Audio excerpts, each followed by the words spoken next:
بسم اللہ الرحمن الرحیم۔ السلام علیکم ورحمۃ اللہ وبرکاتہ۔ کیا بابل ہماری دنیا کا پہلا شہر تھا؟ بابل کب اور کس نے آباد کیا تھا؟ بابل کے معلق باغات دنیا کے 7 عجوبوں میں سے ایک کیوں ہے؟ وہاں کے باشندوں نے کیسے اس وقت کا سب سے اونچا ٹاور تعمیر کیا؟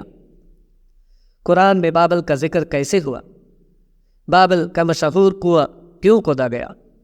وہاں کے باشندے آخر کس گناہ میں مبتلا ہوئے کہ اس شہر کو اللہ پاک نے تباہ و برباد کیا؟ قیامت کے قریب بابل شہر کو کیوں آباد کیا جائے گا؟ دوستو، بابل ایک ایسا عظیم شہر تھا کہ جس کا ذکر قرآن، زبور، توریت اور انجیل سمیت دنیا کی تمام مقدس کتابوں میں ہے۔ قرآن پاک کی سورہ بقرہ کی آیت نمبر 102 میں اللہ پاک فرماتے ہیں، اور ان کے پیچھے لگ گئے جو سلیمان کے عہد سلطنت میں شیاطین پڑھا کرتے تھے۔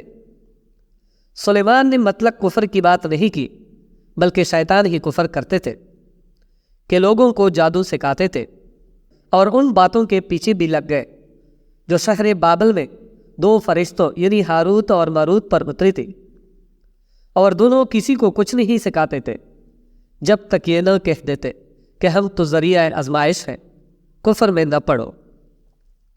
بعض لوگ ان سے ایسا جادو سیکھتے جس سے میاں بیوی میں جدائی ڈال دیں۔ بابل موجودہ عراق کا ایک شہر تھا جو کہ بغداد سے 55 کلومیٹر دور دریائے فرات کے کنارے آباد تھا۔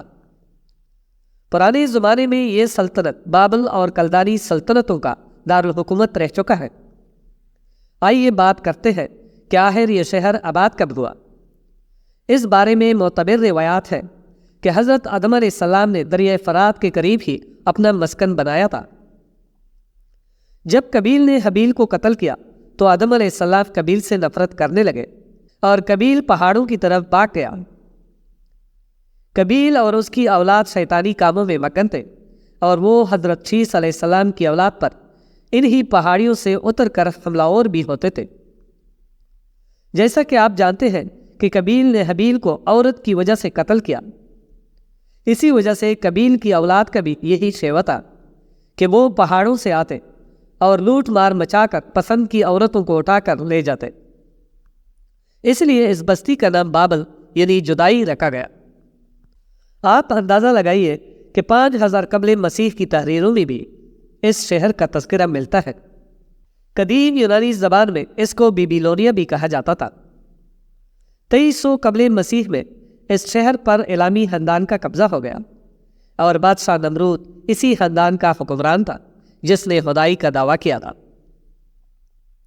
1750 قبل مسیح کے دوران عراق کے مشہور بادشاہ حمورابی نے بابل کو اپنے دارالحکومت کا درجہ دیا، اور اس نے بکثرت عمارتیں تعمیر کروائی، نہریں کھدوا کر آبپاشی کا نظام درست کیا۔ تب ہی سے اس شہر نے ترقی کے منازل طے کرنا شروع کر دی۔ حمورابی کے بعد بادشاہتیں تبدیل ہوتی رہی، یہاں تک کہ 689 قبل از مسیح میں کلدانی حکمران بختنصر بابل کے تخت پر آیا، اور اس نے اپنے لڑپن میں ہی مصر جیسی قوت کو گھٹنے ٹیکنے پر مجبور کر دیا۔ اپنے آس پاس کے تمام قوتوں کو زیر کرنے کے بعد یہودیوں کے علاقے یروشلم کی اینٹ سی اینٹ بجا دی۔ ہزاروں یہودیوں کو قتل کر کے اور کچھ کو قیدی بنا کے بابل لے آیا، اور ان سے دن رات مشقت لی جانے لگی۔ ان لوگوں میں حضرت دانیال علیہ السلام بھی شامل تھے۔ بختنصر کے دور کو ہی بابل شہر کے عروج کا دور کہا جاتا ہے۔ اس نے سلطنت کی زیادہ تر دولت بابل کی تزئین و آرائش اور اس کی فصیل بندیوں اور دفاع پر خرچ کی۔ بختنصر کی تعمیرات میں سب سے اہم مقام بابل کے باغات کو حاصل تھا، جو اپنے وقت سے لے کر اب تک کے عجائبات میں شمار کیے جاتے ہیں۔ یہ باغات اس نے اپنی حسین و جمیل ملکہ کے لیے بنوائے تھے۔ کہا جاتا ہے کہ اس کی ملکہ کسی اور کے پیار میں اندھی تھی، جس وجہ سے بختنصر نے ایسے ہوا میں معلق باغات تعمیر کروائے کہ وہ ان میں مگن ہو کر اس شہر کو بول جائے۔ دوستو، یہ دنیا کے ان 7 عجائبات میں واحد عجوبہ ہے کہ جس کے مقام کا ابھی تک کسی کو بھی معلوم نہیں۔ نمور ترہداد ہیروڈیوس کے مطابق اس وقت بابل کی آبادی 5 لاکھ تھی۔ جیسے جیسے شہر کی آبادی بڑھنے لگی تو بادشاہ بخت نصر کو فکر لاحق ہوئی کہ کہیں شہر لوگوں کے لیے کم نہ پڑ جائے۔ اس لیے اس نے دریائے فرات پر پل تعمیر کروایا اور پھر یہ شہر 2 حصوں میں بٹ گیا۔ دریائے فرات کے مشرقی اور مغربی دونوں طرف لوگ رہنے لگے۔ یہی وہ پہلا حکمران تھا جس نے پتھروں سے دنیا کا پہلا پل تعمیر کروایا۔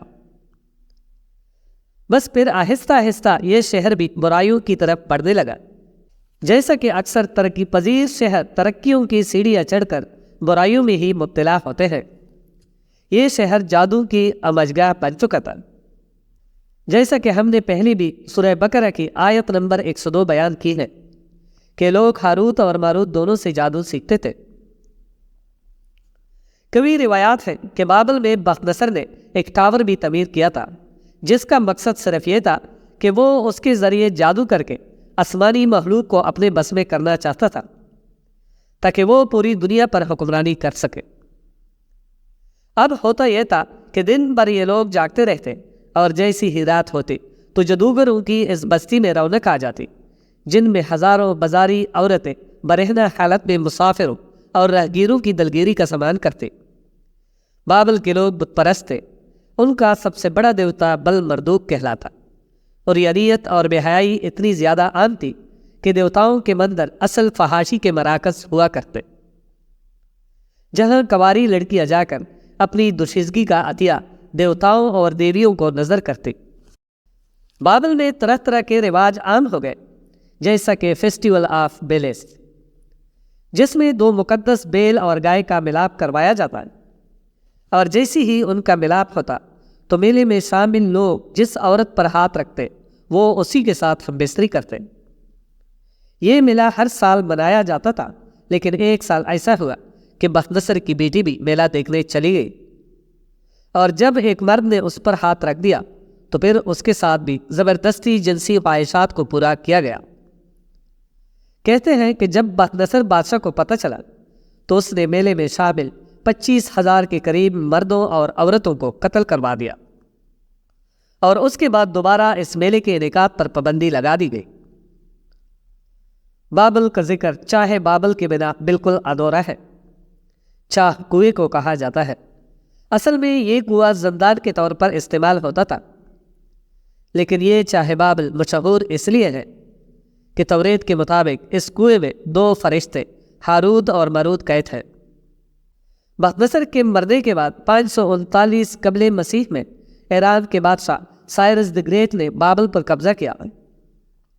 بعد ازاں اسے سکندر اعظم نے ایرانیوں سے چھین لیا، اور سکندر اعظم کے بعد اس شہر کی بربادی کا وقت شروع ہوا۔ جادوگروں اور گناہوں کی اس بستی کی فلاح و بہبود پر کوئی خاص توجہ نہ دی گئی، اور آنے والے ادوار میں بابل کی جگہ اسکندریہ، ایتھنز اور قسطنطنیہ جیسے شہروں نے لے لی، جبکہ بابل آہستہ آہستہ گمنامی کے اندھیروں میں ڈوبتا چلا گیا۔ اللہ نے اس بستی کو ایسا گمنام کیا کہ جب عباسیوں کی حکومت آئی تو بابل میں کنڈرات کے علاوہ کچھ باقی نہ رہا تھا۔ اب بھی بابل میں ڈراؤنے کنڈرات کے علاوہ کچھ نہیں ہے۔ عیسائیوں کا ماننا ہے کہ قرب قیامت میں بابل پھر سے دنیا کا سب سے عظیم شہر بنے گا، اور پوری دنیا کو ہم وہاں سے بیٹھ کر اپنے قبضے میں کر لیں گے۔ یہی وجہ ہے کہ اکثر عیسائیوں کے پوپ بابل کو آباد کرنے کے لیے عراق سے رابطے میں رہتے ہیں۔